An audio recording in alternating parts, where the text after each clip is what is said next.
Wow, well, that must be my favourite introduction ever, but also slightly putting me under a lot of pressure. But I also want to be mentored by you as well, because you are also phenomenal. So thank you.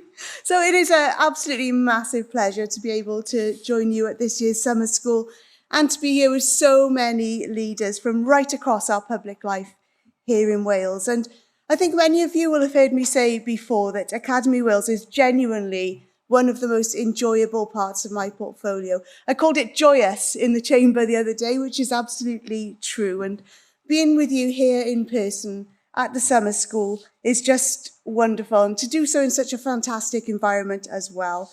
And actually, it's a really welcome change from the absolutely horrible meetings that I find myself in almost all day, every day at the moment, talking about all of those budget challenges that I know that you'll be also very, very familiar with.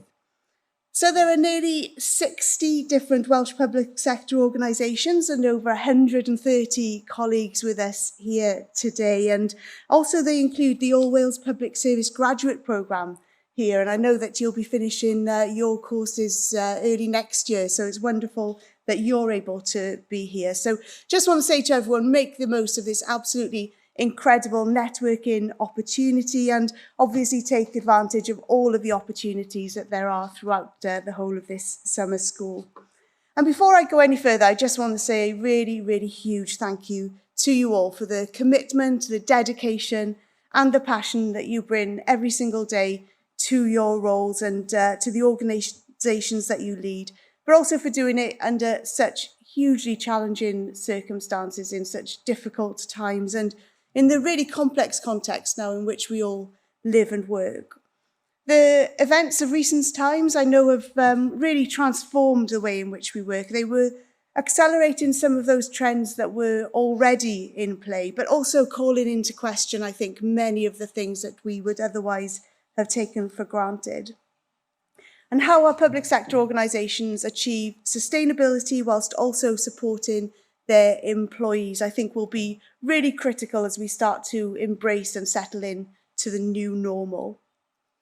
So Academy Wales has recently celebrated its 10th birthday, and it's really, really exciting to see Academy reach such a momentous milestone.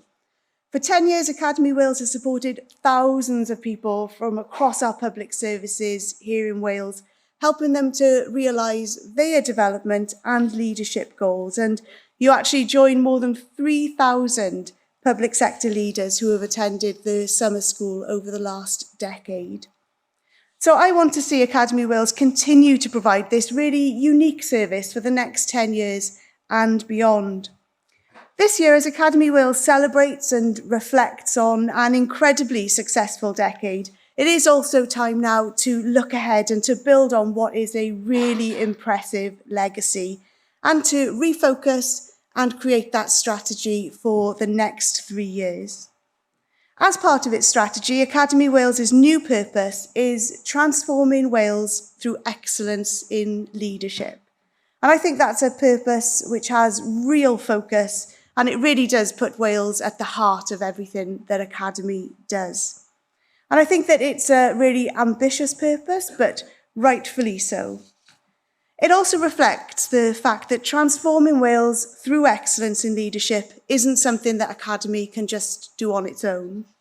To do this, we really have to come together as that one Wales public service, and we need to identify those solutions collectively and collaborate as real partners as much as we possibly can in our day-to-day work. The real value that Academy can add is to strengthen and encourage those excellent connections that we already have right across our public services, and to bring together a really diverse range of leaders to learn, to share, and to solve the most difficult problems that are facing us here in Wales today. So the strategy introduces 3 strategic goals. The first is that Academy will model excellence. So that really is about leading by example and delivering excellence through all of its interventions. The second is about fostering collaboration. And that's not just about Academy Wales collaborating with others, but about Academy using its skills, its knowledge, and its connections to encourage others to collaborate and provide them with the very latest tools for doing so. And thirdly, Academy Wales will be delivering for the future. And this is about ensuring that there is innovation taking place year on year, developing new ideas based on insight, and ensuring that it's delivering against the needs of all of our leaders, so all of you. And I hope that you will agree that these three areas of the strategy will enhance the performance, not only of Academy Wales, but also of you as leaders and therefore all of the organisations which you lead. Academy Wales will deliver a cohesive and ongoing offer, clarity which interventions might suit you and your organisation, depending on where you are on your personal leadership journey and where your organisation is in its transformation journey, as well as opportunities to remain connected to Academy Wales long after a specific intervention, such as the summer school has ended. Academy Wales will have clear links to strategic agendas. So, for instance, this is about having that clarity on how an intervention links to the Wellbeing of Future Generations Act or the ethos of the One Wales Public Service. Research and analysis will help ensure Academy Wales's interventions meet the needs of our Welsh public sector leadership cadre, and Academy Wales will be clarified. Academy Wales's offer will be clarified into interventions for the most senior leaders, including boards, solutions aimed at building the pipeline of future leaders, and those interventions which are focused on transformation and continuous improvement. Academy Wales has a really important part to play in helping public services deliver against many of their key priorities, including the Wellbeing of Future Generations Act, the Anti-Racist Wales Action Plan, and, as I said, the ethos of the One Welsh Public Service.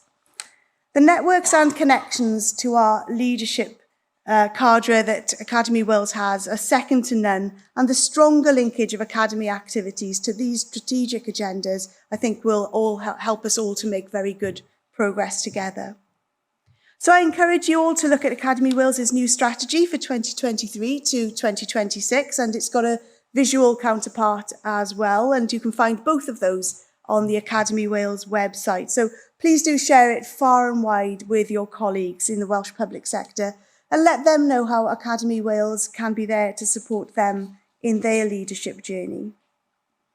I think that you'll probably be aware that the Welsh Government, through our cooperation agreement with Plaid Cymru, have committed to exploring how a national school for government might contribute to the principle of the One Welsh Public Service.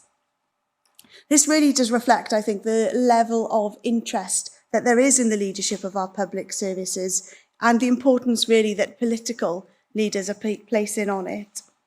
Effective and inspirational leadership underpins a high-performing public service, and I look forward to continuing to explore options in this space as we work with Plaid Cymru on that particular commitment during this Senedd term. I do share the First Minister's view that leadership development is incredibly important, especially during these really challenging times. However, I do recognise as well just how hard it can be to give professional development the kind of time and the space and the priority that it really deserves when you're juggling a really, really busy workload. But Academy Wales does have lots of different ways in which it can help, and I know that you'll keep a really close eye on the website to see the upcoming events, the schools, the courses, the learning resources, and much more. As I mentioned, the second cohort of the All Wales Public Service graduates have joined the delegates this week, and they are well on their way now to completing the programme. This programme has been designed and delivered to align with that ethos of the One Welsh Public Service, and it will help to support a future cadre of talented public service leaders in Wales, and I think that is incredibly exciting. Continuing to look ahead and fulfil its ambitions, Academy Wales is currently undertaking an evaluation of its flagship events, so summer school and winter school, to explore how those programmes have been delivered, what's worked well, what's been good, but also those things that could be improved for the future and what needs to change. So if you attended a previous summer school or winter school, or if you've been asked to feedback on any event, please do take the time to share your views and your thoughts so that you can help Academy Wales to create the most effective offer for the future, because it really is about delivering the kind of service that you as leaders need. So please use everything that you've been learning here from our amazing range of inspirational speakers who bring academic insights and also expertise in their field, but also, just as importantly, learn from each other and spend that time getting to know each other, building those relationships so that we can continue to work together right across Wales. So take your learning back to your organisations, and as Academy Wales's new purpose says, let's help us to transform Wales through excellence in leadership, because it's your leadership, your passion, your energy combined with that of your teams, which will help us to meet all of the challenges that we've got to face together. So thank you so much for everything that you have done and everything that you will continue to do, because everything that you do every day makes a huge difference in the lives of people right across Wales. So just finish by saying a big happy birthday, happy 10th birthday to Academy Wales. And here is to another decade of supporting and inspiring our public sector leaders. So diolch yn fawr iawn, thank you very much, and enjoy the rest of Summer School 2023. And I think we've got time for a few questions.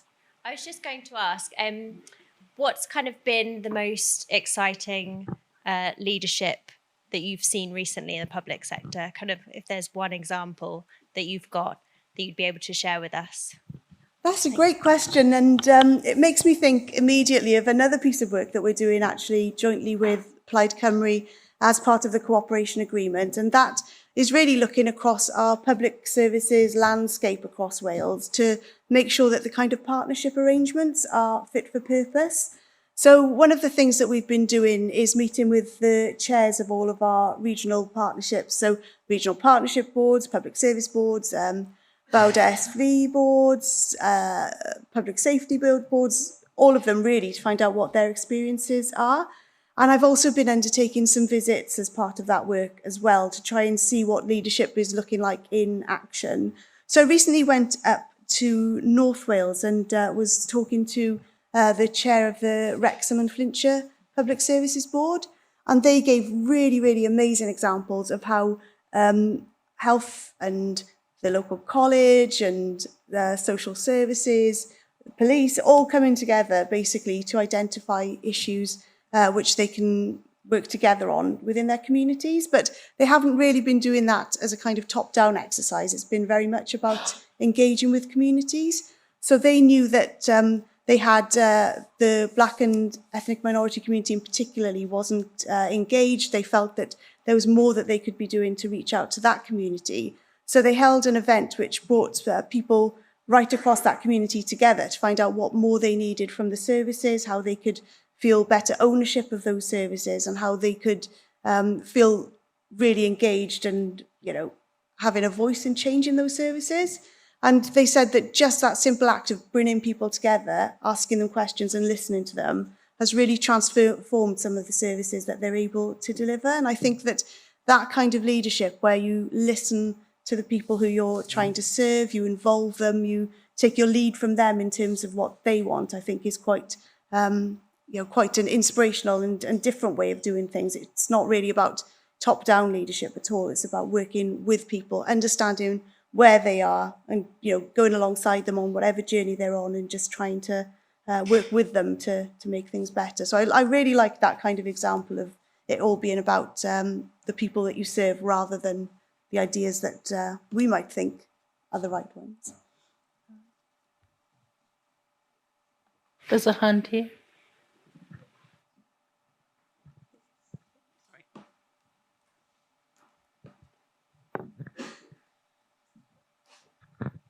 Hi, I sit on TSPC meetings, so it's nice to see you in person instead of on a screen. I like what you said about it being hard to find time for personal and professional development and stuff. So I wonder if you as a minister who must have even less time than lots of us, if you've got any advice on what you do, or if you've had any good advice from any of your colleagues about how to make that time. Well, this is interesting. So I was speaking to the Public Services Ombudsman this morning, who I know is really keen actually in some work that we're doing for counsellors to ensure that counsellors have mandatory training, and that's something that we've been consulting on. And then I was reflecting that as a member of the Senedd, certainly when I started, I think it is different now, there was no training at all.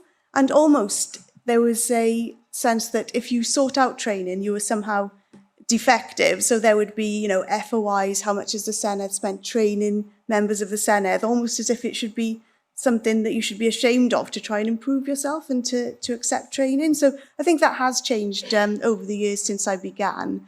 But I'm always aware that this is one of the only jobs probably where you don't get professional development. You just kind of chucked in and hope for the best kind of thing. So that, I do think that's strange. But then in terms of what I can do for myself, really. So I think part of it is just being kind of more aware of things. So I was very, very stressed out last year as we were doing our budget. And I thought, right, I need to make some changes. So I've noticed on your agenda, you've got mindfulness as part of your workshops. And that's something I started getting into before Christmas. I thought, I'm just going to give it a whirl. Really got into it. And then that kind of led me on to meditation more generally. Now I do yoga every day. It's not an image that many of you want to spend a lot of time thinking about, but I've gotten into yoga and some other things. And just that thing about being open to new ideas, such as mindfulness, I think has really helped because it kind of leads you on to being open to other things.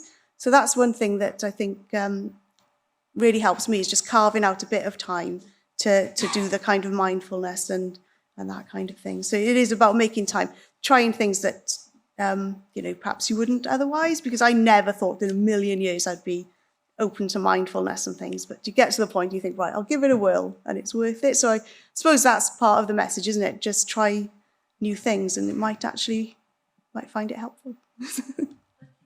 There are quite a few questions that have come through electronically.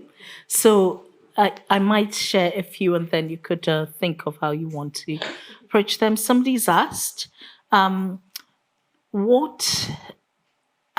are you a good leader? Which is one question. And then they've said, can you share some of the barriers you have faced and how you have overcome them as a leader in the political leadership space? And then there's another question about, in your life, who has been your best boss? And what did you learn from them? So we've got about 8 questions as well. So I thought I'd group them in 3s for you, Minister.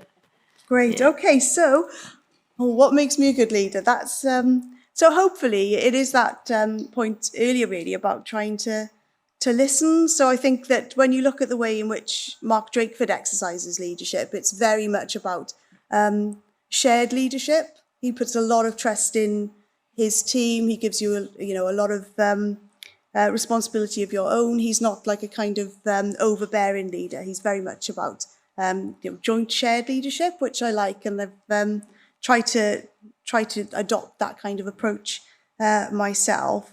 I think also it's often about, you just have to say, especially in finance role, you have to say no to people quite a lot of the time. And I think just being clear as to why you can't do exactly what people want you to do at that point is really important, rather than just brushing people off. No, I can't do that. I think it's important to at least be honest with people and to try and help them understand why you can't give exactly what you want. Or maybe if you can meet halfway, that's always a good thing to try and do as well. In terms of barriers, I think it's probably again, it's something I think which has changed over time. But, I think it is harder still to be a woman in positions of leadership. My first portfolio was the farming and food portfolio, and I'd go along to visit sometimes, and the minister's coming to the farm.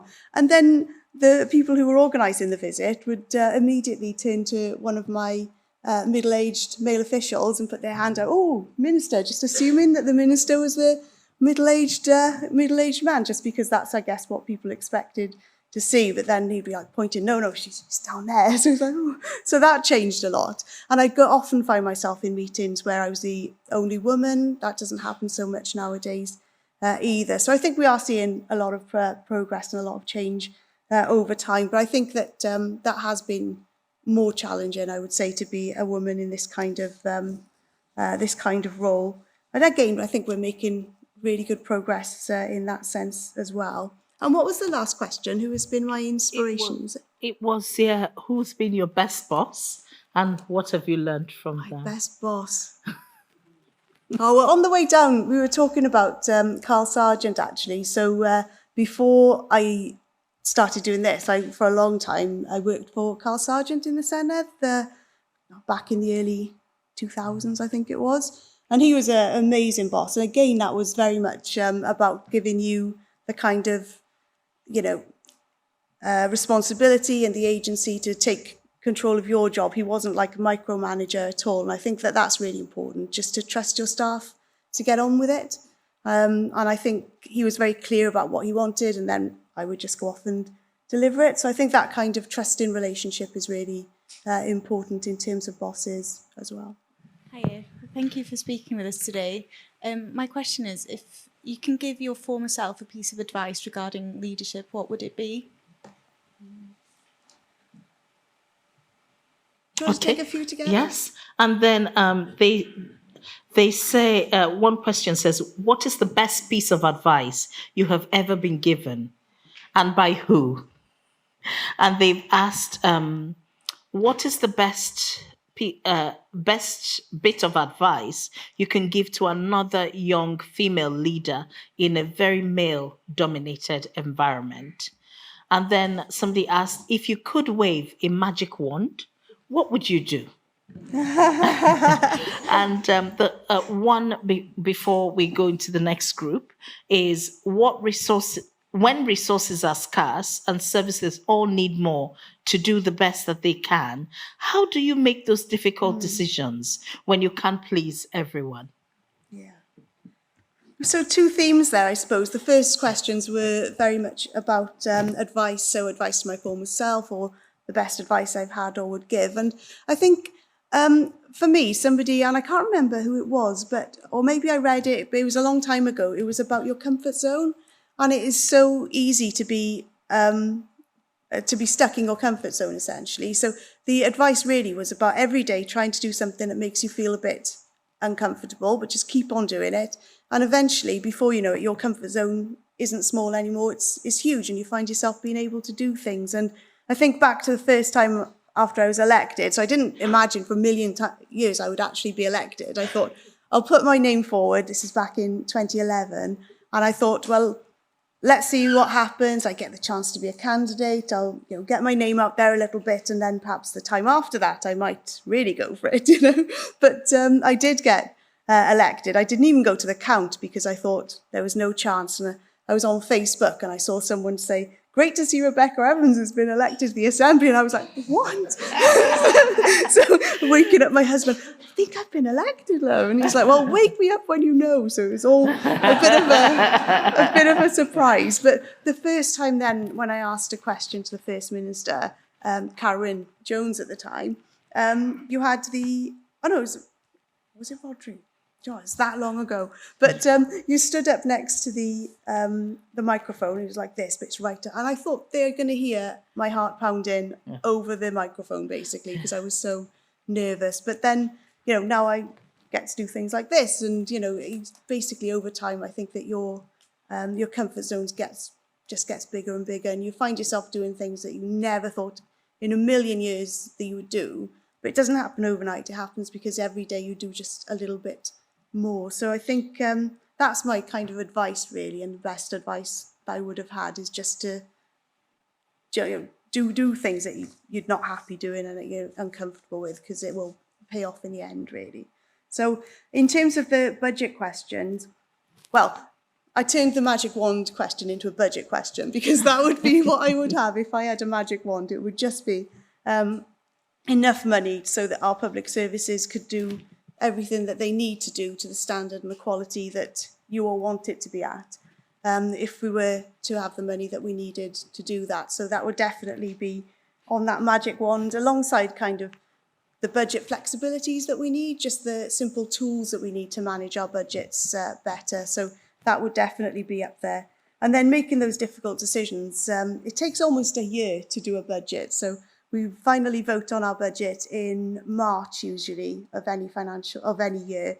And then we start our budget preparations in May or June for the next year. So nearly a whole year spent on the budget. And early on in that, we have a meeting of Cabinet where we set out what our top priorities are. So for recent years, it has been about protecting our public services, giving health and local government in particular the best possible settlement. And I think that when you're guided by that passion for public services, that desire to give people the best public services, then that helps you shape the budget. It helps the difficult choices that you need to make as well. So every year we have that overarching discussion, what is it we want this budget to do?